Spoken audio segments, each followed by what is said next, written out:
Na tai ką, bičiuliai, tęsiam, pradedam antrą dalį šios dienos. Man atrodo, kad čia viena iš geriausių konferencijos formų, kaip Daunys sakė, intymiai ir viešai.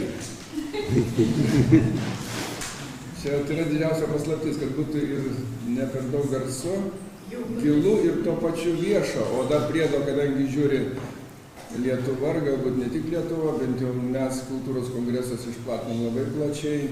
Manau, koks 100 žmonių yra, paskui pažiūrėsime, prisijungia. Tai labai malonu. Ir dabar ta tema, kuri yra nepaprastai jautri. Aš vis galvoju, kaip ją pristatyti, tai baisus dalykas. Jonas Mardosa pristatys ją. Čia nuo Dirsytės dar ateinanti tema, kuri paskui buvo palaimintoji paskelbta. Ir ta Sibiro tremtinių buvo 4 mergaičių parašyta maldaknyga. Turbūt nuo tos temos jau irgi nenueisim, ne? Nu, kad ne, gal šiek tiek kitaip. Gerai, tada įdėsim. Gerai, tai pirmiausia, laba diena. Pirmiausia, noriu pasakyti, kad nesu nei iš tremtinių, nei iš politinių kalinių aplinkos, nors artimų giminių tarpe būta ir politinių kalinių, galbūt tremtiniai tik tai tolimesnėje perspektyvoje kažkur tai buvę. Bet šita tema man nuo vaikystės žinoma, pažįstama, ankstyvoje vaikystėje, kaimynai, tai vieni lageryje buvo, toje sodyboje vienoje gyvena kažkas, tai kitoje dar atkelti žmonės. Ir vis būdavo sakydavo ten tėvai, kad išvežti į Rosiją. Ir kas ta Rosija, taip aš ir nežinojau, tik mokykloje eidamas sužinojau, kad yra tokia Rusija. Ir tada man suėjo galas su galu, kad Rosija tai yra Rusija. Tai vadinasi tie kaimynai, kurių dabar nėra, kurių yra tik tai ten likę namai, juose kažkas gyvena, tai yra išvežti į Rusiją. Na, o jau paskui pradinėse klasėse pradėjo grįžti ir mano bent 8 klasę baigiant, tikriausiai koks 4/4 buvo vaikų, jau paauglių, kai baigėme, buvo kurie Sibiro tremtiniai, sugrįžę iš Sibiro. Bet nei mes kalbėjomės, nei mums įdomu buvo vaikams, nei jie pasakojo apie tai. Tai apie tremtinių gyvenimą kažkur iš tėvų buvo žinoma, kadangi jie bendraudavo su grįžusiais kaimynais ir taip toliau. Na ir tas taip ir tęsiasi.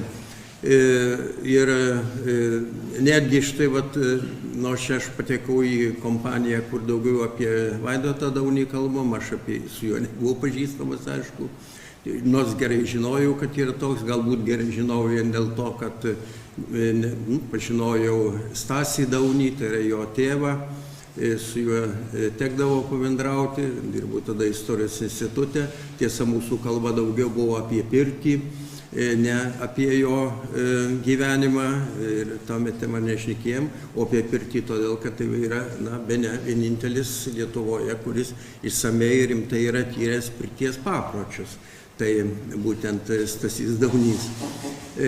O paskui kažkaip tai aš pradėjau tyrinėti čia jau 21 amžiaus pradžioje religinį Lietuvos kaimo žmonių gyvenimą.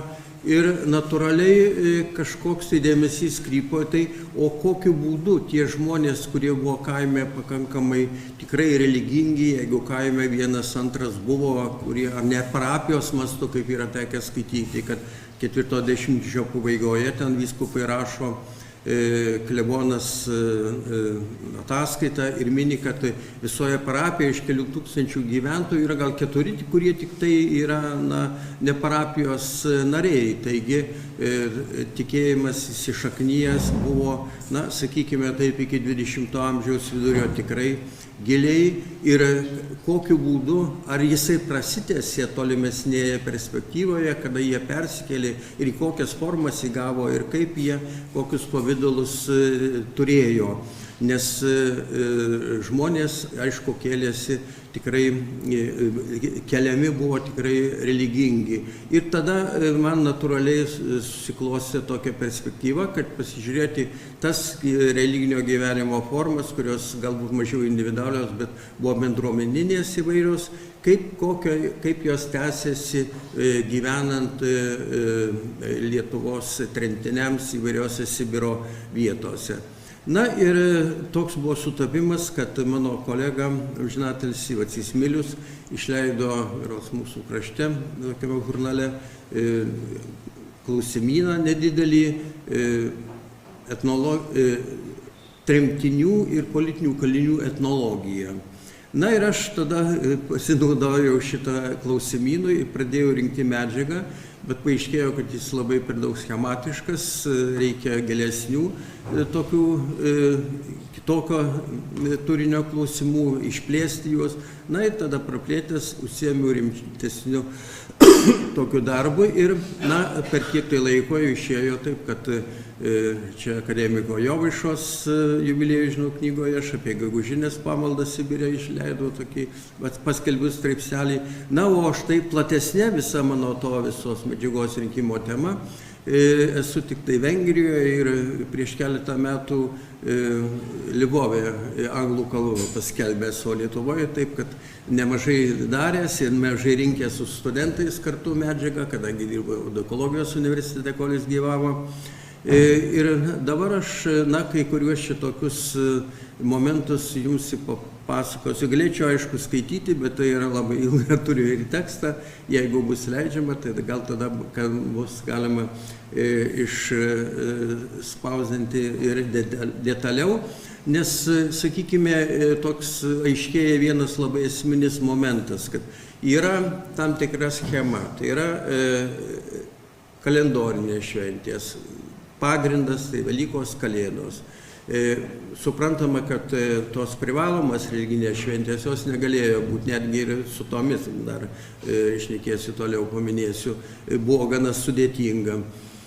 Todėl transformavosi tie patys papročiai ir tų apeigų atlikimas. Be to, sakykime, ypatingai pirmojoje tremties stadijoje, kada buvo represyvi ta politika, valdžios komendantų tikrinimai ir taip toliau, žodžiu, toks religinis gyvenimas žmonių buvo labai ribotas, bet jis irgi tuo metu reiškėsi šeimos mastu, kadangi šeima nebuvo galima kištis ir suprantama, kad šventė ir šventė žmonės, o daugiausia tai kaip ir trėmimo metu, tai žmonės meldėsi vakarais, rytais meldėsi, vaikus mokė maldų ir taip toliau, nes tikėti buvo galima jau tik tai vien Dievu, nes kai buvo jiems iš karto pasakyti tiesai stribų trėmimo metu, kad jūs negrįžite daugiau niekur,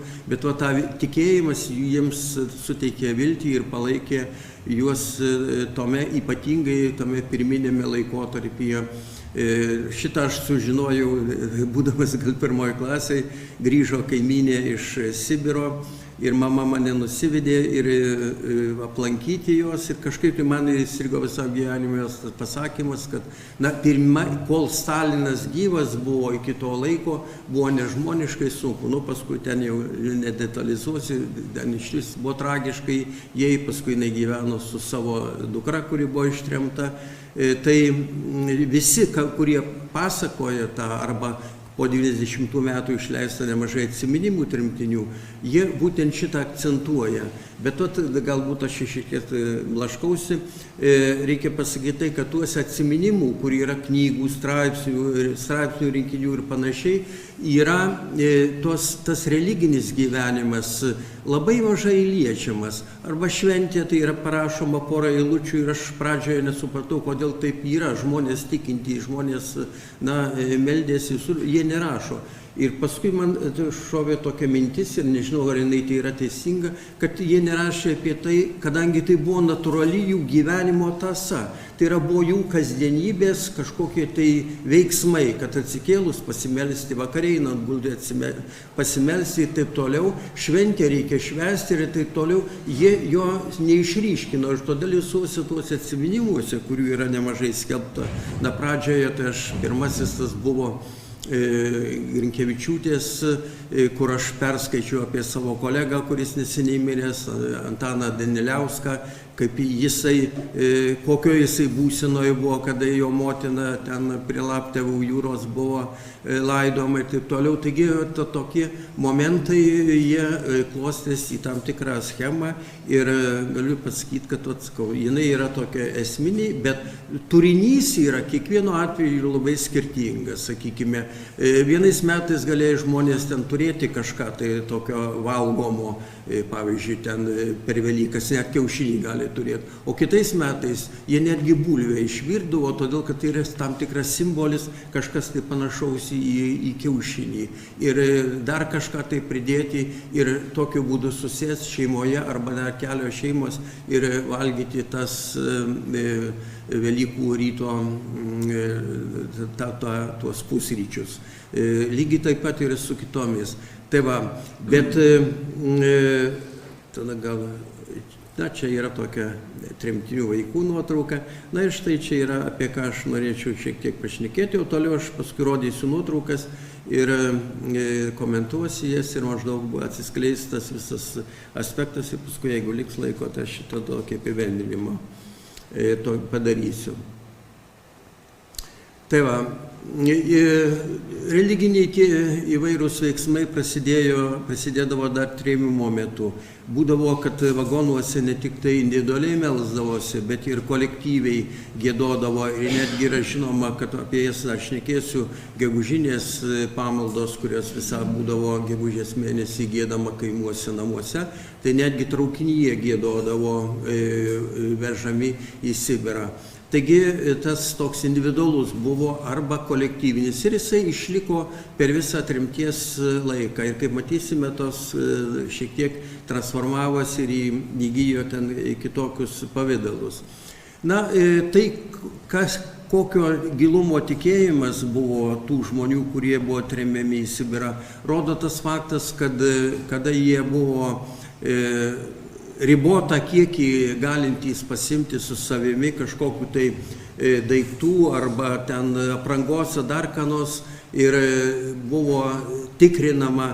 Na, gana toks įdomus dalykas, kad ne viename yra tekę skaityti prisiminimuose, kad rusas kareivis susisukdavo tarsi, kad nematytų, kad įsideda daugiau negu ten jiems leista, bet stribai šito aišku niekada neleisdavo. Kiek nustatyta ir viskas, arba tam tikras laikas, daugiau nieko. Taigi, reiškia, net šiuo požiūriu, kad tie kareiviai kartais būdavo liberaliau nusiteikę arba pro pirštus žiūrėjo savo tą pareigą. Tai va, tai žmonės šalia to įsidėdavo ir paveikslų šventų, Marijos ypač paveikslą turėdavo, kryželius turėdavo, na ir maldaknygės, kantičkas, kurios buvo labai jiems reikalingos ir netgi traukiniuose meldžiantis, na ir būtent tremties metu. Na, bet aišku, kad turėdavo ne visi, ir čia vat aš esu paskelbęs straipsnį apie Ramygalą, čia jų muziejėlyje. Jų yra kryžius, kurie naudojo įrengiant namuose, tremtyje būnant altorėlius turėdavo kai kurie, arba vieną visai ten, kiek jų ten būdavo bendruomenė kažkokia, jeigu didesnė. Ir čia yra išsiuvinėtas toks kryžius, kurį naudojo ir gegužinėms pamaldoms, ir kitokioms. Na, būdavo jau paskui, kadangi nagingų žmonių, tai išdroždavo ir kryželius, ir net į Kristaus skulptūrėlę ir panašiai. Bet šiaip tai daugiausia tai turėdavo įsivežę. Na ir štai jau, kaip sakiau, kada keitėsi režimo sąlygos, šiek tiek palengvėjo, štai netgi toks, čia apie lagerius aš nešnekėsiu, bet čia yra toks gana įdomus, Šiaurės Urale, nuotrauka yra altorėlio, kurį vadino ekumeninis, kadangi moterys lageryje gyveno įvairiaus priklausančios įvairioms religijoms.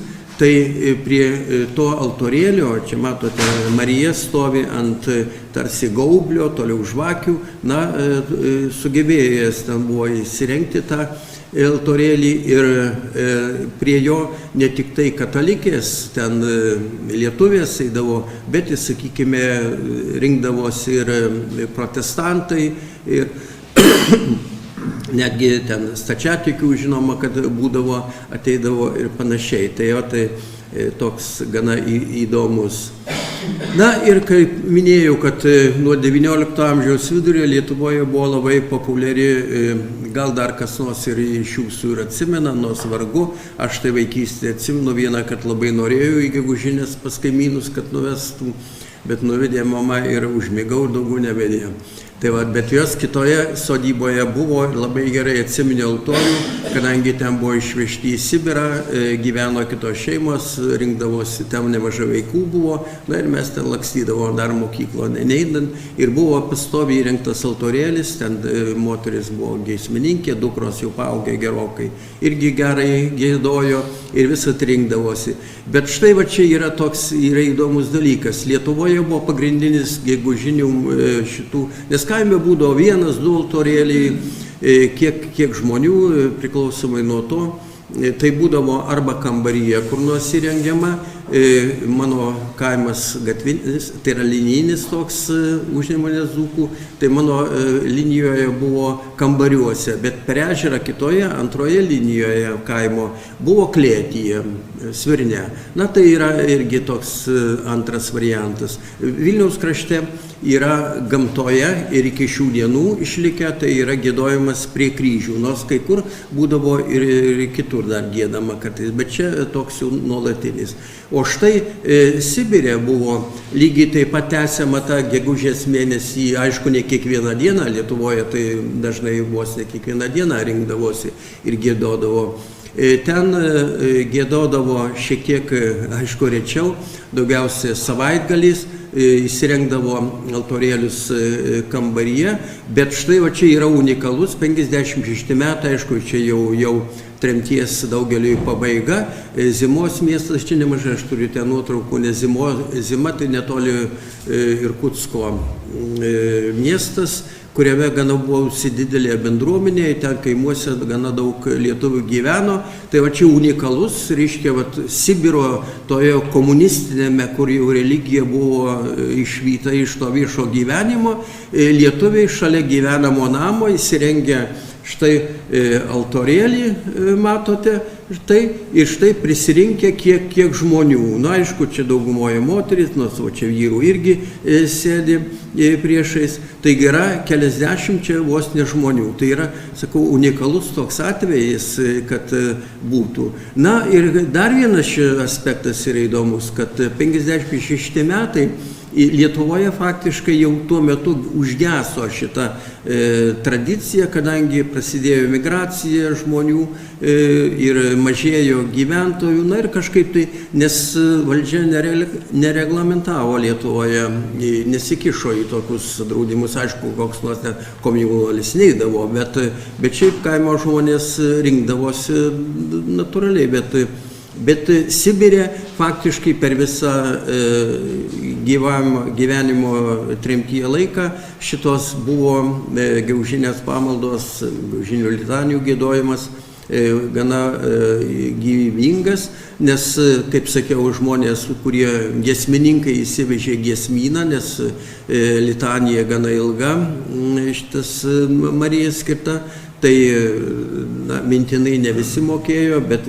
giesmininkai ją turėjo ir giedodavo. Na, gal toks gana įdomus dalykas, aš esu suradęs jau ten atsiminimų knygoje, kad 45 metais Marijampolėje kalėjime, ten kažkoks sulaikymo kažko, ne pačiam kalėjime, bet dar kameroje būsimasis žinomas lietuvių vaikų poetas Anzelmas Matutis, jis beje mano mokyklos dar pirmos laidos netgi auklėtojas buvo 50 metais Simne.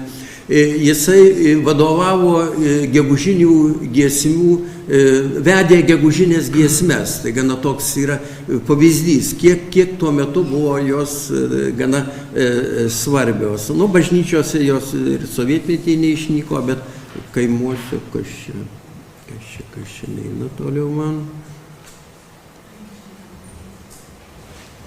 Baksnoju ir nežinau, gal čia spausti. Aha. Na ir čia dabar jau matome, aš toks kapinių man čia nuotrauką padarė tokia iš kažkokio albumo, kapinių vaizdas. Dar vienas dalykas, kaip žinote, iki maždaug 56 metų, kada prasidėjo atšilimas ir jau kada pradėjo išleisti iš lagerių, tada prasidėjo ir kunigų išleidimai, amnestijos ir dalis kunigų, kai kurie pasiliko Sibire ir pradėjo lankyti bendruomenės. Tuo metu tai buvo labai aktuali tema, kadangi gimė vaikai tremtyje, tuokėsi šeimos ir jie buvo tik tai, turėjo tik civilinę santuoką, o žmonės norėjo ir palaiminimo, Dievo palaiminimo. Todėl kunigai, lankydami didesnės bendruomenės, jie atlikdavo šitą pareigą. Tuo labiau vaikai, kaip matysime, ir netgi pirmą komuniją prieidavo tokiu būdu. Na, o bažnyčių, kaip žinia, ne tik kad cerkvių nebuvo, tuo labiau bažnyčių irgi net ir negalėjo būti kažkokiu laikinai. Tai iš trėmimo metu žmonės kartais turėdavo pasiėmę švęsto vandens arba blogiausio atveju jie tiesiog, kaip žinia, yra leidžiama netgi nesant galimybių ir paprastų vandenį panaudoti kaip švęstą. Tai pašventindavo kapinės ir jos jau buvo tarsi irgi kaip sakrali vieta. Tai kapinės tapdavo Sibire, kur didesnės buvo bendruomenės, bendruomeninių tų religinių apeigų vieta. Jos atstojo bažnyčią. Iš tai va čia šitą vieną nuotrauką, čia jau yra, matyti, kunigas. Aš tos vietos net nežinau, iš kur čia yra, nebuvo man ten užrašyta. Tai Sibiras. Taip, Sibire. Taip. Tai va, prie kapinių yra, štai matote, kur čia ta rodiklė, ir kunigas yra, ir patarnautojai, ir suklaupę čia žmonės meldžiasi prie kapinių. Tai tuo metu, kada jau atsirado kunigai, tai jie tada vadovaudavo, o šiaip tai būdavo buvę Lietuvoje, ar tai kažkokie tai bažnyčios patarnautojai, kiti šiaip žmonės, kurie kažką tai nusimanydavo, ir jie tada surengdavo. Na, šiaip tai būdavo, kad ir kitokiais būdais, ir žinoma, kad ir moteryse net lageryje. Žmonos dėdė 51-6 metai buvo kunigas kalėjime, tai jisai pasakojo, jisai dirbo gaisrinėje, ten jau paskui buvo paskirtas, su tuo gaisrinės viršininku gana neblogai sugyveno, tai manau, kad tikrais atvejais toks, nes nekartą jis man yra pasakojęs, kad jisai sekmadieniais surengdavo toje gaisrinėje mišias laikydavo. Jisai mokėjo mintinai lotyniškai mišių tekstą ir jisai ateidavo kalniai, susirinkdavo. Ir kaip jisai sakė, kad ateina, tai pirmadienį jau šitas apet Jonas Malylis. Tai sako, reikia, gaisrą, kad nekiltų, reikia čia Dievo pagalbos, sako, aš tokiu būdu. Ir gana įdomus paskui irgi taip nekartą pasakoja, kad tas pats gaisrinės viršininkas, kada jisai jį išleido iš kalėjimo, jį į traukinį netgi palydėjo. Tai žodžiu, kartais susimegsdavo tokie ir kitokie santykiai tarp jų būdavo. Tai jisai, reiškia, kažkiek tai laiko irgi mišias rengdavo. Va čia susibūrimas ir dargi 52 metais Krasnojarsko srityje, čia yra, kadangi ant nuotraukos buvo parašyta, kad Kansko rajonas, gali būti šitie pavadinimai žmonės iš atminties rašė, kartais jie ne visiškai tiksliai tas pavadinimus rašo susirinkę, na, daugumoje moteris, jos čia mišioms. Na, čia jau eina iš kapinių, kadangi kapinės didesnės bendruomenės, turi didelės kapinės per tą laiką ir įvairiais atvejais žmonės ten mirdavo, tai čia eina toks jau vaizdas, atrodytų, kad visai linksmai nusiteikia iš kapinių, nu, bet jisai būna, čia prie Monos kapo susirinkę. Tai va. Na ir dabar taip, aišku, Kalėdos, Velykos jos buvo gana labai sudėtingomis sąlygomis, kaip sakiau, kad nebuvo. Gana įdomu buvo, aišku, sakau, kiekvienas atvejas yra individualus, teko skaityti tokį aprašą, kad rusai vietiniai, žinodami, kad lietuviai nieko neturi, čia pirmais tremties apie 50 kažkada metus, kad kažkurie tai ten žmonės to kaimo susiorganizavo, ten gal porą ten kažkokių moterų, ir jos perėjo per visus tuos vietinius gyventojus ir kas ten sauja miltų, kas bulvę, kas dar kažką, tai surinko tokį lauknešėlį ir atnešė lietuviams ir įteikė, kad jie turėtų bent kažką tai padėti ant stalo, ant šventinio stalo. Tai, bet čia jau 57 metai, zimos, jau matosi ir kažkoks tai butelis, tikriausiai gal net šampano ir panašiai, čia pora šeimų. Tai vat skirtingai, kaip žinia, Lietuvoje ir šeima, Velykos, Kalėdos yra šeimos šventės. Sibire tremtyje, jeigu yra tai galimybė, kelios šeimos vienoje vietoje gyvena, jos paprastai švęsdavo susibūrę kartu, tai va čia jau mieste. Na čia va tai atkalis Rešiotuose, čia ne lageryje Rešiotų, bet jau gyventi. Na turi netgi va ir altorėlį įsirengę, čia matyt, jis buvo pastovus namuose ir jis va, toks yra. Na, va štai 53 vėl Zimos rajonas, štai kaip matote, Velykų dieną susirinkusi gana didelė kompanija ir jauni ir visi tai, nes ten buvo gana tokia didelė. Na, čia kažkur tai net ir su gitara susirinkę, 49 metai, taigi reiškia dar tremties, dar tik tai pati pirmieji, sakykime, metai prasidėjo, dar po to tęsiasi gana daug, bet va, štai jau buvo tiek susikaupę kitokių. Na ir štai čia yra įdomus, kas skaitėte šito Lukšos Vienų vieni, tikriausiai atsimenate, ten jis rašo tokį kunigą, tai rašo apie Elytę tokią, kuri ten kažkur tai ten sveikdavo ir galiausiai Elytė ta juos sutuokė. Tai čia vat ir yra tas kunigas Neciunskas, nepagaunu, kur čia jinai. Apačioje ta nuotrauka, jisai stovi kairėje rankas prieš save laiko. Kunigas Neciunskas, kuris jau 63 metais, jisai paskui daug kur ten kunigavo, nors ten šalia mano parapijos gimtinės netgi yra palaidotas. Mačiau prieš porą metų dabar naujas kapas jo ten Santaikoje kapinėse. Tai vat jis aplankęs šitus tremtinius. O čia va štai pirmoji komunija. Pirmoji komunija, kunigas atvažiavęs, aplankęs šitą bendruomenę ir priėjo vaikai prie komunijos, kadangi pirmos komunijos, kadangi aš jau ir šiaip užtęsiau, tai tada aš čia trumpai tokia ir pabaiga buvau gana įdomių tokių, kaip vaikai. Dabar gal tada šitas, jeigu nori paskaityti, kodėl buvo jiems svarbios. Pirmiausia, aišku, kad tai žmonės tikintys buvo, tai čia yra pagrindinis priežastis. Antroji buvo tai, kad religija, religinės apeigos, religiniai veiksmai, jie skyrė tas bendruomenės nuo kitų tautybių žmonių ir šitokiu būdu buvo palaikomis tas tų bendruomenių integralumas.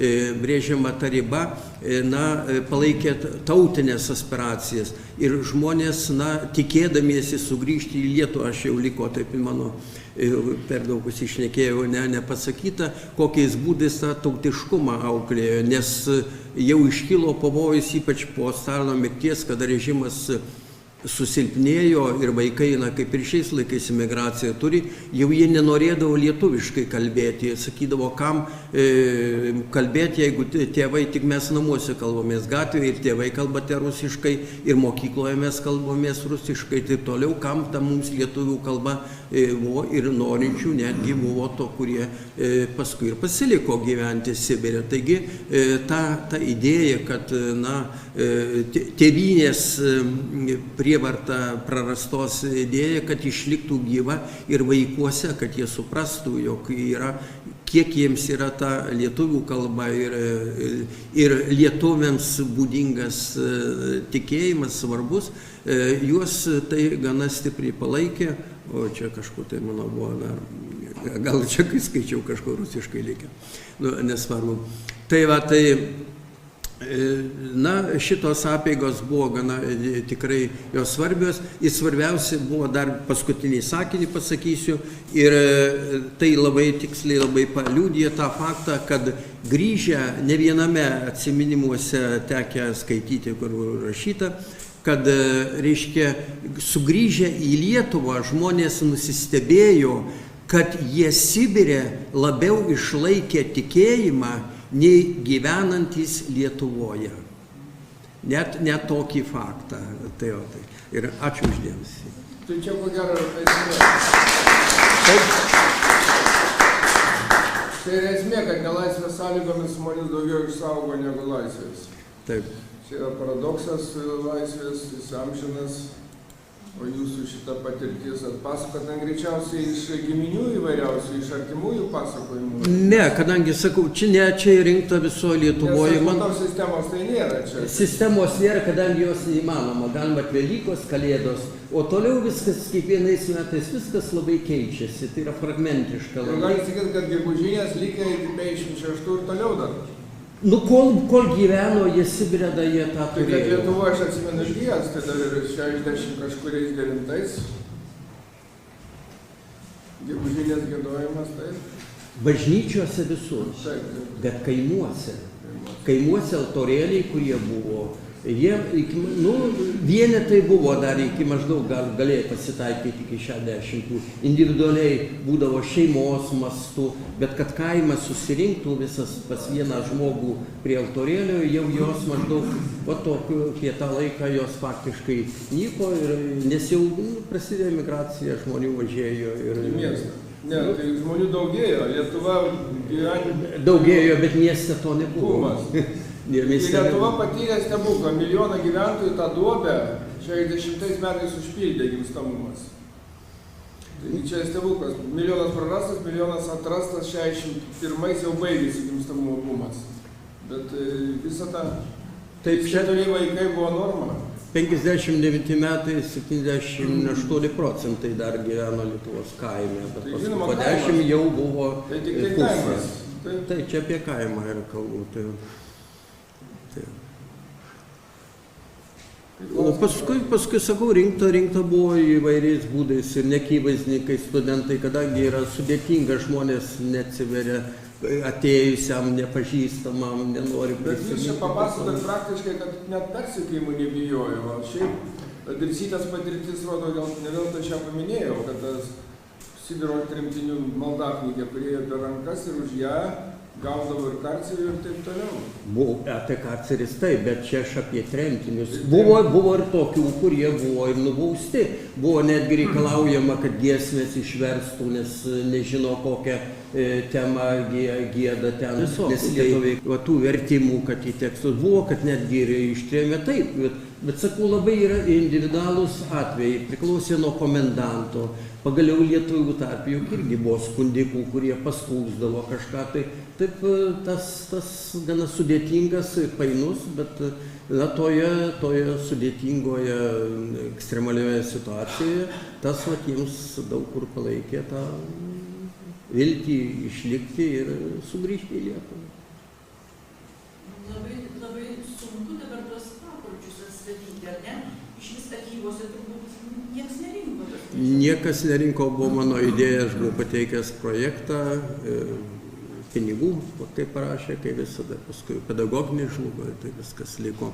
Tai kiek Ne, kiek įmanoma rinkau, bet tai yra, sakau, papročius yra labai sudėtinga, nes papročių tų nėra, kada žmonės ypatingai maisto, pavyzdžiui, neturi, kūčių stalas, bulvės, duonos, plotkelių, paskui atsiųsdavo kartais į Sibirą laiškuose, tai turėdavo kalėdaitį ten, bet būdavo, kad duonos reikelę ten laužo, ar dar ką nors, tai yra simbolinė tą vertę suteikia tiems daiktams, kurie Lietuvoje, objektams, kurie Lietuvoje neturėjo tos simbolinės reikšmės galbūt, o ten jie tada panaudoto šitokiais. Bet vienais metais turėjo, kitais metais gal nieko neturėjo, yra, kaip sakau, kartais kiaušinių turėdavo per Velykas, kartais nieko nėra, užtat o ten kažkokiu netgi turėdavo į daugiau, tai ir kiaušinius ridendavo, bet čia jau tremties pabaigoje. Todėl kad tas labai yra labai įvairus ir aš turiu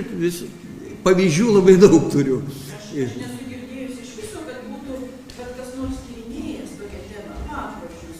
Nėra. Tai aš čia sakau, todėl, kad aš Lietuvos kaimo religinio gyvenimo tą viską tyrinėjantis, tai aš tiesiog natūraliai, kokiu būdu jie prasitęsė ir kaip reiškėsi Sibire, tremtyje. Na, turiu net ir lageriuose. Ir čia mums svarbu, kadangi Vaidoto Daunio tėvas. Taip. Jisai kažkur į Vidurinę Aziją, kaip aš atsimenu, pasakojau. Nu ką, ačiū. Ačiū.